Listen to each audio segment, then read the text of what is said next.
ഈ പെണ്ണ് long jump കോമ്പറ്റീഷനിൽ പങ്കെടുത്തുകൊണ്ട് ഓടി വന്ന് ചാടിയപ്പോൾ ഒരു പ്രേതം വന്ന് അവളെ താങ്ങി പിടിച്ചു കൊണ്ടുവന്ന് ദൂരേക്ക് കൊണ്ടുപോയിടുന്നു. എന്നാൽ ഈ പ്രേതത്തെ അവൾക്ക് മാത്രമല്ലാതെ വേറൊരാൾക്കും കാണാൻ കഴിയില്ല. അതിനാൽ അവൾ ചാടിയ ചാട്ടം കണ്ട് എല്ലാവരും അത്ഭുതപ്പെടുന്നു. അതിനുശേഷം അവളുടെ എതിരാളി ഓടി വന്ന് ചാടുന്നു. ഉടനെ ഈ പ്രേതം അവൾക്ക് മുന്നിലായി നിൽക്കുന്നു.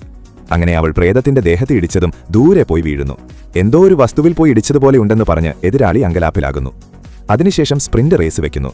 അതിലും റെഡ് കളർ ഡ്രസ്സിട്ട പെണ്ണ് ജയിക്കണമെന്ന് പറഞ്ഞിട്ട് നന്നായി പെർഫോം ചെയ്യുന്ന എതിരാളിയുടെ ചന്തിക്കൊരു അടി കൊടുക്കുന്നു. ആ സമയം എല്ലാവരും വേഗത്തിൽ ഓടിപ്പോയിരുന്നു. ഈ പെണ്ണു മാത്രം ആരടാ എന്നെ അടിച്ചത് എന്ന് പറഞ്ഞ് തിരിഞ്ഞു നോക്കിയിട്ട് അല്പനേരം കഴിഞ്ഞോടാൻ ആരംഭിക്കുന്നു. അപ്പോഴും നീല ഡ്രസ്സിട്ടവൾ എല്ലാവരെയും മറികടന്ന് മുന്നിലേക്കെത്തുന്നു. അതിനാൽ ഈ പ്രേതം മുന്നിൽ കിടന്നിട്ട് അയാളുടെ കാലുപയോഗിച്ച് അവളെ തട്ടി വീഴ്ത്തുന്നു. എന്നാൽ അപ്രതീക്ഷിതമായി അവൾ വീണ വേഗത്തിൽ തെറിച്ചുപോയി ഫിനിഷിംഗ് ലൈനിൽ തൊടുകയും വിജയിക്കുകയും ചെയ്യുന്നു. അതിനാൽ പ്രേതത്തിന്റെ ദേഷ്യം കൂടുന്നു.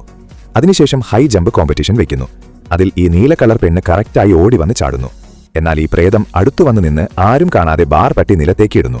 അതോടെ അവൾ തോറ്റുപോകുന്നു. അവസാനം അയാളുടെ ഫ്രണ്ട് ഓടി വന്ന് ചാടുമ്പോൾ ശരിയായി ചാടിയില്ലെങ്കിലും അവളെ പിടിച്ച് ബാറിനപ്പുറത്തേക്ക് തള്ളിയിട്ട് ജയിപ്പിക്കുന്നു. അതിനുശേഷം ഷോട്ട് പുട്ട് കോമ്പറ്റീഷൻ വെക്കുന്നു. അതിലും ഈ പ്രേതം തന്റെ സൂപ്പർ പവർ ഉപയോഗിച്ച് എതിരാളി എറിഞ്ഞ ബോൾ ദൂരെ പോകാതെ അടുത്തേക്ക് തന്നെ വീഴ്ത്തിയിടുന്നു. എന്നാൽ അവന്റെ ഫ്രണ്ട് ബോൾ പതുക്കെ എറിഞ്ഞതും പ്രേതം വന്ന ആ ബോൾ പിടിച്ച് വേഗത്തിൽ ദൂരേക്ക് ഓടിപ്പോയി കമന്ററി പറയുന്നവരുടെ ഇടയിലേക്ക് എറിയുന്നു.